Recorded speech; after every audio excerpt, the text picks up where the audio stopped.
Pessoal, nesse vídeo aqui eu gostaria de falar do depoimento pessoal na audiência trabalhista. Tá? O artigo 848 da CLT fala que, frustrada a conciliação, a reclamada tem o prazo de apresentação de defesa, né, seguindo-se o depoimento pessoal das partes, interrogatório das testemunhas, etc. É comum as partes ou mesmo o juiz dispensar o depoimento pessoal. Já vi muita gente falando, não precisa besteira, para que vai ouvir a parte? O reclamante vai confirmar o que ele falou na petição inicial, a reclamada vai falar o que ela colocou na contestação. Tá? Bom, isso aí não é motivo para a gente dispensar o depoimento pessoal. A finalidade do depoimento pessoal é a obtenção da confissão. Tá? Então, a finalidade, o que se busca no depoimento pessoal é a confissão. Ocorrendo a confissão total ou parcial, geralmente é parcial porque no processo de trabalho a gente tem muitos pedidos, né? Ocorrendo a confissão parcial, aqueles temas que foram objeto da confissão já são, não tem necessidade mais de serem instruídos, em se tratando de matéria de fato, é claro. Tá? Então, é sempre interessante o reclamante ouvir a reclamada ou as reclamadas e as reclamadas ouvirem o reclamante, formulando lá suas perguntas rápidas, objetivas e concisas. Tá? Então, finalidade do depoimento pessoal, obter a confissão da parte.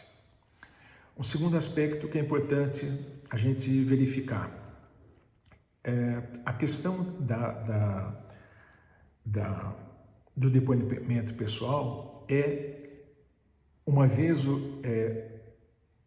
que a finalidade do depoimento pessoal é a obtenção da confissão, é claro que a parte, o advogado, não vai querer fazer pergunta para o seu próprio cliente.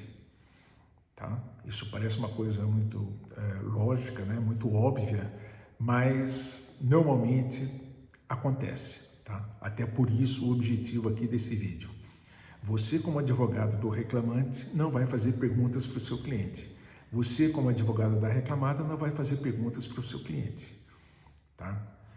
O que a gente verifica quando acontece isso, a gente nota que não é uma falta de técnica do advogado, mas sim ele está querendo que o cliente dele se aprofunde mais naqueles aspectos que foram objeto lá de pergunta. Tá? Então, o reclamante fala, não, eu anotava cartão de ponto. Aí o advogado dele fala, pelo amor de Deus, eu quero fazer pergunta para dizer para ele que ele não anotava corretamente o cartão de ponto. Ele anotava, mas não era o horário real. Tá? Então, não pode. Né? Então, às vezes é importante o advogado conversar antes com o seu cliente, né? Explicando, pelo amor de Deus, não é ensinar ele ou falar para ele o que ele tem que dizer, né? Que as respostas dele têm que ser completas. Se o objeto da análise do processo é jornada de trabalho e tem os cartões de ponto, peça, oriente o cliente, né? Para que ele, no momento do depoimento pessoal, ele diga realmente de que forma era feito esse registro. Se era o horário real, se era o horário que mandavam ele anotar, esse tipo de coisa, tá?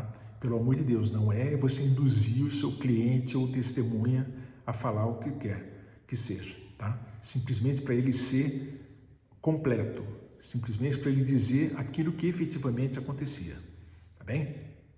Então, por isso que não pode ouvir, fazer perguntas para o próprio cliente, tá?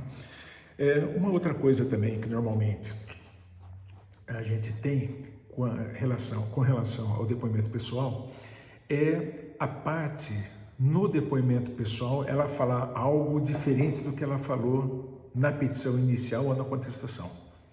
Então a reclamada fala, o reclamante nunca trabalhou em tal local, vamos dizer que está discutindo a insalubridade. O reclamante nunca trabalhou na marcenaria, onde tinha barulho. Se no depoimento pessoal o preposto falar ele trabalhava na marcenaria, você como advogado reclamante não precisa fazer prova disso. Porque o depoimento pessoal, quer do reclamante, quer da reclamada, prevalece sobre aquilo que está constando ou na petição inicial ou na contestação. Então, nesse caso, a contestação falou, ele não trabalhava na marcenaria.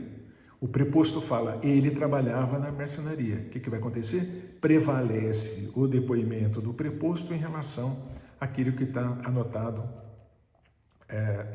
na contestação, nesse caso, nesse exemplo. Tá bem? E uma última questão que a gente coloca aqui é, sempre que você entender que houve a confissão, peça para que o juiz conste no termo de audiência essa situação, essa condição. Tá? Você verificou, olha, no caso aí da marcenaria, tá? Terminou o depoimento pessoal da reclamada. Excelência, eu gostaria que constasse no termo de audiência a confissão da reclamada com relação ao local de trabalho do reclamante. Tá? Se o juiz falar, não, doutor, eu vou analisar isso aí na sentença, o que você vai fazer? Você vai instruir esse pedido. Tá? Por que você tem que instruir esse pedido? Porque você não sabe o que o juiz vai decidir na hora da sentença. E se você não fizer prova disso, você perde o pedido. Tá? Então, se o juiz não declarar a confissão da parte, seja reclamante ou reclamada, na hora da audiência, você instrua o pedido. O juiz pode até falar, doutor, peraí um pouquinho, não estou entendendo. O senhor pediu para declarar a confissão, o senhor quer fazer prova?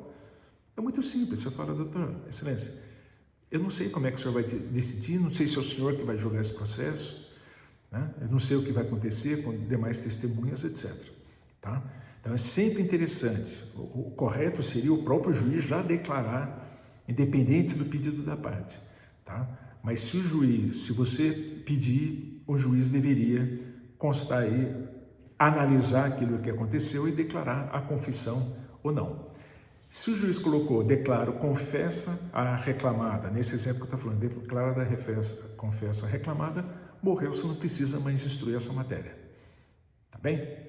Então, são esses três aspectos aí que eu gostaria de deixar claro para vocês com relação à questão do depoimento pessoal. A gente volta em outros vídeos tratando outros temas aí do que pode acontecer, o que acontece nas audiências trabalhistas. Tá bem? Muito obrigado, um bom dia, bom trabalho para todo mundo.